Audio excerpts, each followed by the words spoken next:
నమస్కారం. ఇది సంగతికి స్వాగతం.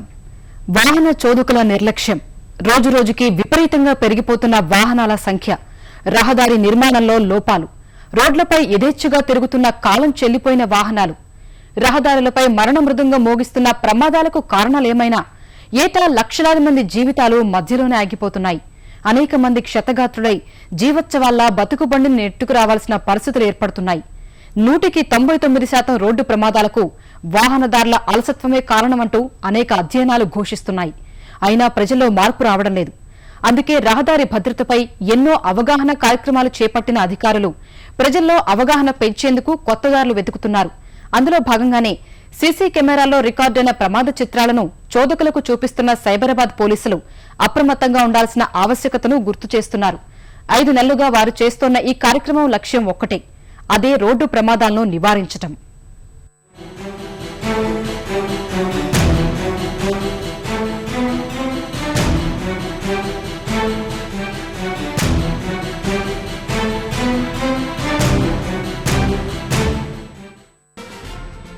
రహదారులు మృత్యు కుహరాలుగా మారుతున్నాయి.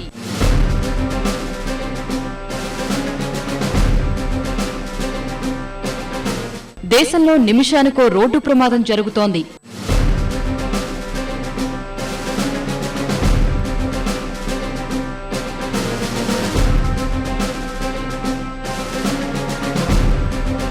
ప్రతి 4 నిమిషాలకో నిండు ప్రాణం గాల్లో కలిసిపోతోంది.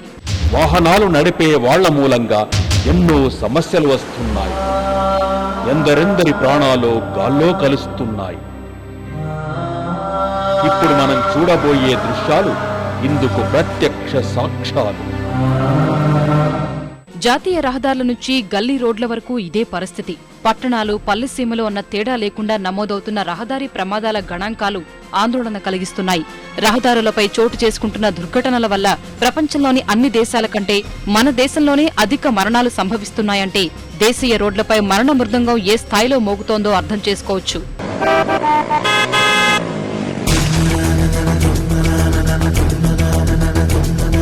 स्पीड लिमिट से ज्यादा स्पीड बढ़ाना नहीं, स्पीड लिमिट से ज्यादा तेज चलाना नहीं, गलत तरह से कभी गाड़ी न चलाना, तुम गलत साइड से ओवरटेक न करना, ऐसे तुम कभी मिस्टेक न करना। रोड के जहाँ नो एंट्री लिखा है उसमें न गाड़ी को मोड़ न देखो, ट्रैफिक रूल्स न तोड़ न देखो, उल्टा जो ऐसा कोई काम करोगे ट्रैफिक की सारी तुम जाम करोगे, इसलिए ट्रैफिक रूल्स को मानो, इसमें तुम अपनी सुरक्षा जानो, समझे?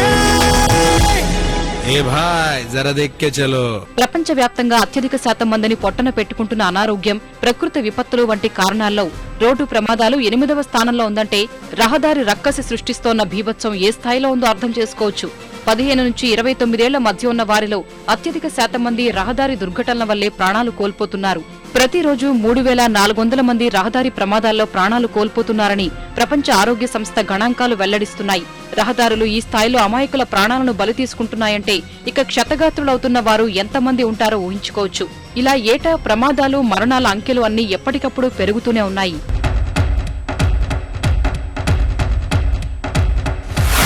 ఆ బైకు యువకుడు ఎంత తొందరపడ్డాడో, ఎలా సిగ్నల్ జంప్ చేశాడో.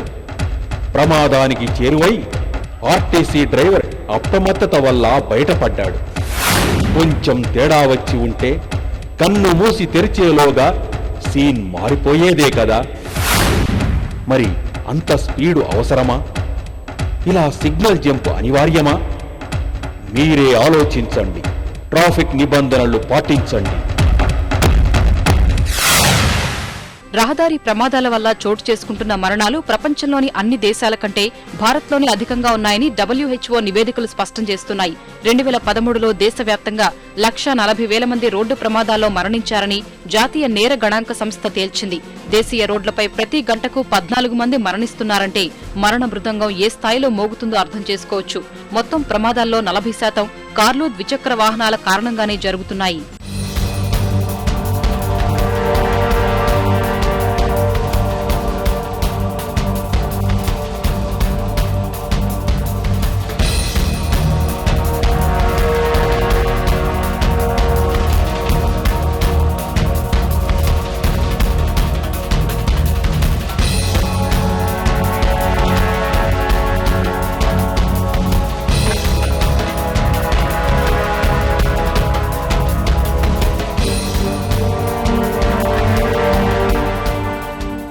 దేశవ్యాప్తంగా ఏటా సుమారు 5 లక్షల రోడ్డు ప్రమాదాలు జరుగుతున్నాయి. వీటి వల్ల దాదాపు 5 లక్షల మంది క్షతగాత్రులవుతున్నారన్నది అంచనా. మొత్తం రోడ్డు ప్రమాదాల్లో 9% మన రాష్ట్రంలోనే చోటు చేసుకుంటుండగా మరణాల్లో 11% మన దగ్గరే సంభవిస్తున్నాయన్నది చేదు నిజం. రాష్ట్రంలో 1,88,568 కిలోమీటర్ల మేర రోడ్లు అందుబాటులో ఉన్నాయి. ఇందులో 4,765 కిలోమీటర్లు జాతీయ రహదారులు కాగా మిగిలినవి రాష్ట్రానికి చెందినవే. రోడ్డు ప్రమాదాల కారణంగా సగటున ఏడాదికి దాదాపు 15,000 మంది మృత్యువాత పడుతున్నట్లు ప్రభుత్వ గణాంకాలే చెబుతున్నాయి. దుర్ఘటనల్లో సుమారు 60,000 మంది క్షతగాత్రులవుతున్నారు. వీటితో పాటు లెక్కల్లోకి రాని ప్రమాదాల సంఖ్య కోకొల్లలు. రాత్రిపూట జరిగే ఘటనల్లో కొన్ని పోలీస్ స్టేషన్లకే చేరడం లేదు. అత్యధిక ప్రమాదాలు డ్రైవర్ల నిర్లక్ష్యంతో పాటు రహదారుల నిర్మాణ లోపాల కారణంగానే జరుగుతున్నాయన్నది పచ్చి నిజం.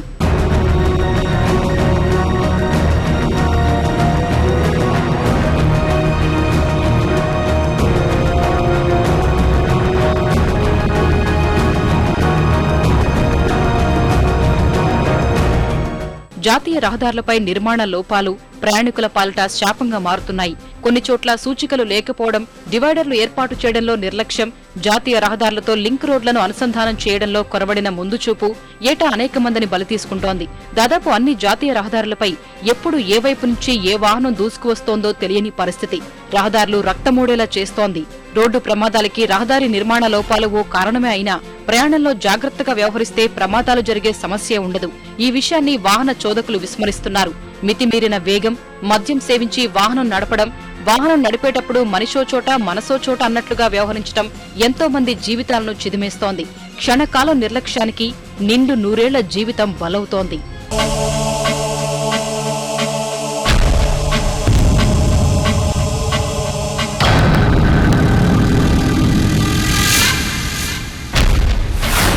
చూశారుగా, ఆ కారు నడిపే వ్యక్తి యూటర్న్ చేస్తూ ఓ మహిళ అక్కడికక్కడే చనిపోవడానికి ఎలా కారణమయ్యాడో. ఇలా ఒకరి పొరపాటు మరొకరికి గ్రహపాటు కాకూడదు. జాతీయ రహదారులపై జరుగుతున్న ప్రమాదాల్లో అధిక శాతం డ్రైవర్ల నిర్లక్ష్యం వల్లే జరుగుతున్నాయన్నది వాస్తవం. తొందరగా వెళ్లాలన్న ఆతృత, మితిమీరిన వేగంతో వెళుతున్న పెద్ద వాహనాలు, ద్విచక్ర వాహనాలు ఆటోలను ఢీకొట్టిన సంఘటనలు కోకొల్లలు. ఇలా జరుగుతున్న ప్రమాదాల్లో ద్విచక్ర వాహనదారుల తప్పు లేకపోలేదు. రోడ్డు ప్రమాదాలు, ట్రాఫిక్ నిబంధనలపై ప్రజలకు అవగాహన కల్పించే ఉద్దేశంతో సైబరాబాద్ పోలీసులు ఇటీవల విడుదల చేసిన సీసీటీవీ చిత్రాలు చూస్తే రోడ్లపై జరుగుతున్న దుర్ఘటనల్లో 99% చోదకుల తప్పిదాల వల్లే జరుగుతున్నాయన్న విషయం స్పష్టమవుతోంది. ట్రాఫిక్ నిబంధనలు పాటించి వాహనం నడిపేటప్పుడు జాగ్రత్తగా ఉంటే ఏటా వేలాది మంది బలవకుండా కాపాడుకోవచ్చన్న విషయం బోధపడుతుంది.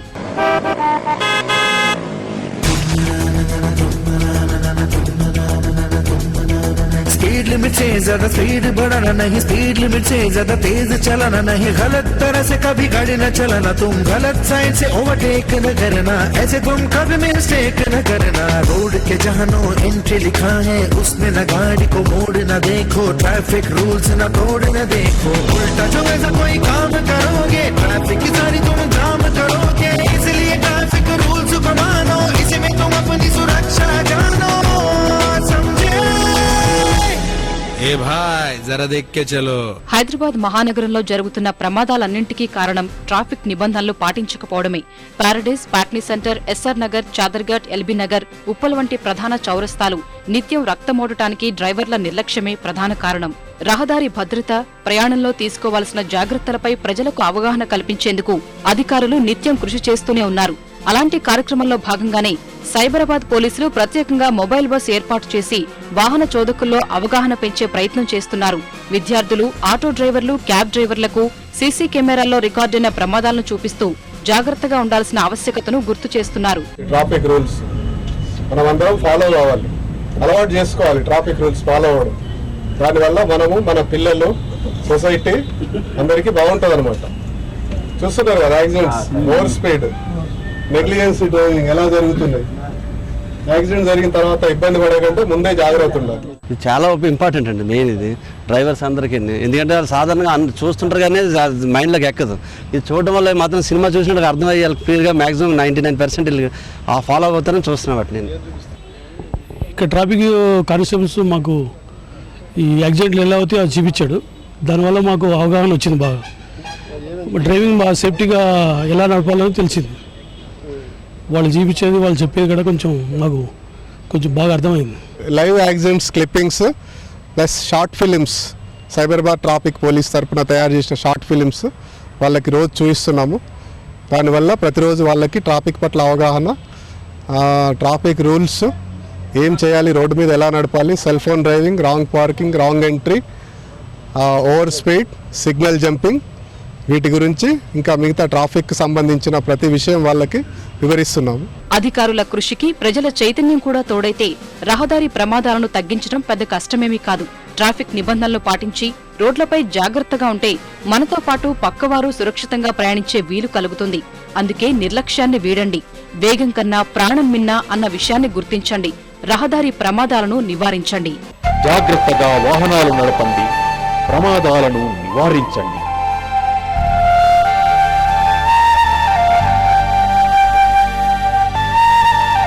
చూశారుగా ఒళ్ళు గగురు పొడిచే వాస్తవ సంఘటనలు.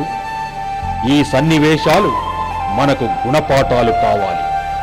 ఇకపై మనలో మార్పుకు కారణం కావాలి. ట్రాఫిక్ రూల్స్ పాటిద్దాం, సాఫీగా ప్రయాణిద్దాం, హాయిగా గమ్యం చేరుదాం. హైదరాబాద్ ట్రాఫిక్ పోలీసులతో సహకరిద్దాం. వివాదాల జడి ఆర్టికల్ 370పై మరోసారి దుమారం రేగింది. జమ్మూ కాశ్మీర్ నుంచి ఢిల్లీ వరకు అలజడి రేపుతోంది. 6.5 దశాబ్దాలుగా ఎడతెగని సమస్యలో ఈసారి మాటల యుద్ధానికి కేంద్ర బిందువులుగా నిలిచింది స్వయానా ఓ కేంద్ర మంత్రి, ఆ రాష్ట్ర ముఖ్యమంత్రి ఒమర్ అబ్దుల్లా. పనిలో పనిగా రంగంలోకి దిగిన ఆర్ఎస్ఎస్ ప్రమేయంతో వాతావరణం మరింత వేడెక్కింది. మోడీ సర్కారు కొలువు తీరి పట్టుమని వారమైనా కాకముందే పుట్టిన ఈ ముసలం ఎటు తిరిగి ఎటుపోతుందో అన్న ఆందోళనలు వ్యక్తమవుతున్నాయి. ప్రమాణ స్వీకారంతోనే దౌత్యనీతిలో తిరుగులేని విజయం అందుకున్నారన్న ప్రశంసల మధ్య మోడీ సర్కార్ని ఇరకాటంలో పడేసిన పరిణామాలివి. ప్రభుత్వం ఉద్దేశాలు ఏవైనా విమర్శకులకు కావాల్సినంత అవకాశము దక్కింది. అసలు ఏమిటి ఆర్టికల్ 370? దీనిపై ఎందుకింత దుమారం? ప్రాంతీయ అస్తిత్వ సమస్యల నుంచి కంటికి కనిపించని మరెన్నో కీలక అంశాలను తనలో ఇముడ్చుకున్న ఆ ఆర్టికల్ 370 కథ పూర్తి వివరాలు ఈ కథనంలో చూద్దాం.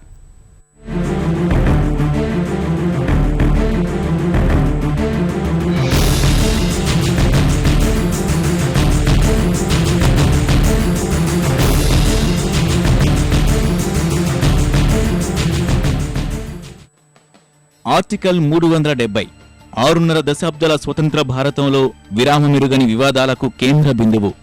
తాత్కాలికమేనని నాటి పెద్దలే ప్రకటించినా రాజ్యాంగంలోనూ అదే విషయాన్ని స్పష్టంగా పేర్కొన్న గణతంత్ర భారతావనికి నేటికీ అదో కొరుకుడు పడని సంక్లిష్ట సమస్య. ప్రాంతీయ అస్తిత్వ సమస్యలతో పాటు మరెన్నో అదృశ్య అంశాలను తనలో ఇముడ్చుకున్న జమ్మూ కాశ్మీర్ను తతిమా భారతం నుంచి ప్రత్యేకంగా చూపే ఈ ఆర్టికల్ 370పై మరోసారి రగడ ప్రారంభమైంది. కేంద్రంలో కొత్తగా కొలువు తీరిన మోడీ ప్రభుత్వంలోని కొందరి వ్యాఖ్యలకు అటువైపు నుంచి ప్రతిస్పందనలతో ఘాటైన మాటల యుద్ధానికి తెరలేచింది. అసలేమిటి ఈ ఆర్టికల్ 370 అనే అంశంపై దేశవ్యాప్త చర్చకు దారితీసింది.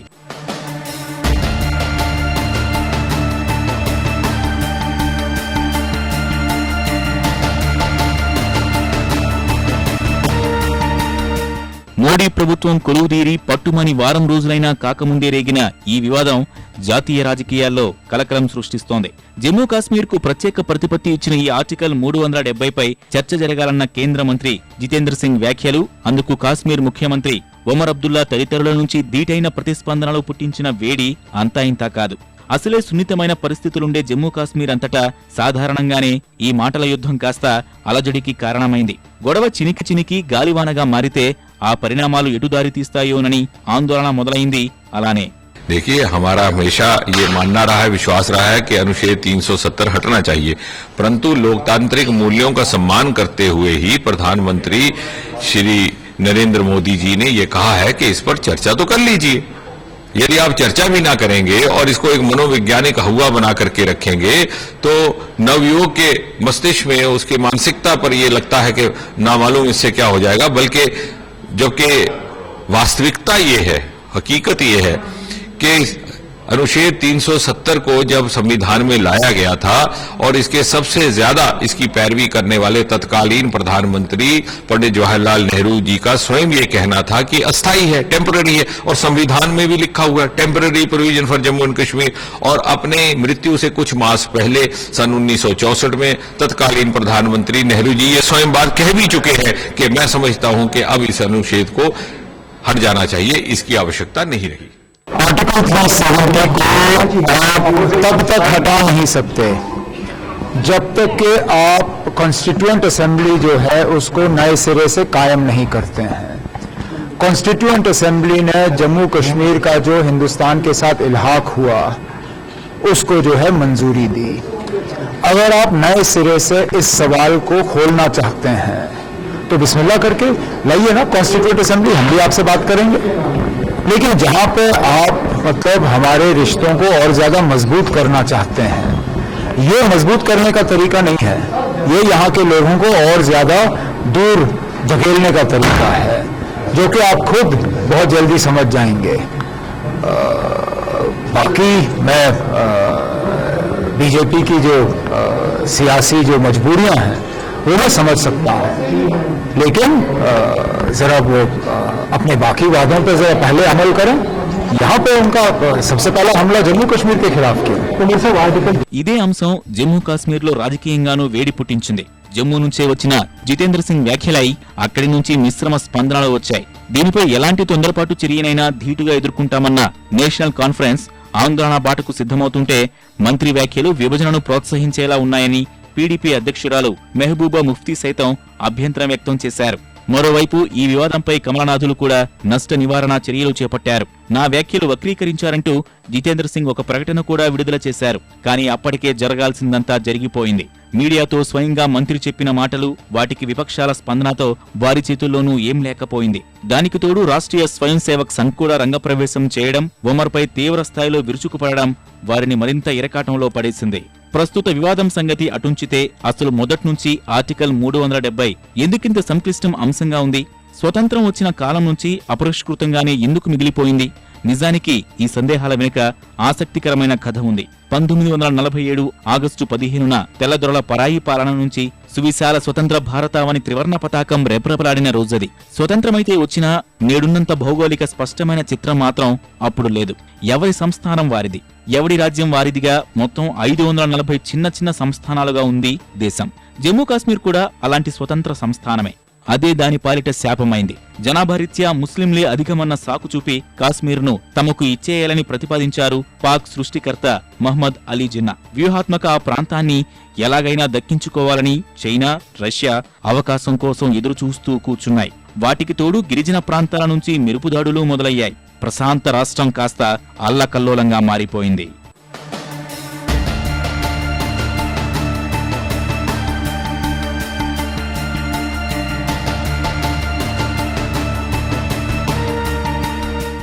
అప్పుడే అన్ని సమస్యల మధ్య స్వతంత్ర మనుగడ సాగించలేనని గ్రహించిన రాజా హర్సింగ్ భారత్ యూనియన్ సాయం కోరారు. సైన్యాన్ని పంపడానికి సరే అన్న నెహ్రూ ప్రభుత్వం విలీనం తప్పనిసరిని ప్రతిపాదించింది. ఉన్నంతలో అదే మంచి అవకాశమని భావించిన హర్సింగ్ సరే అనడం, మన సైన్యాలు జమ్మూ కాశ్మీర్ చుట్టూ కవచంలా నిలవడం, కాశ్మీర్ భారత్లో విలీనం అన్నీ చకచకా జరిగిపోయాయి. కానీ ఎవరూ ఊహించని మెలికపడింది. 540 సంస్థానాలను నయానో భయానో భారత్లో కలిపిన నాటి హోంమంత్రి సర్దార్ వల్లభాయ్ పటేల్ సూత్రాన్ని పక్కనబెట్టి స్వతంత్రం ప్రతిపత్తి వంటి తాయిలాలు ఆశ చూపి విలీన ప్రక్రియ పూర్తి చేశారు.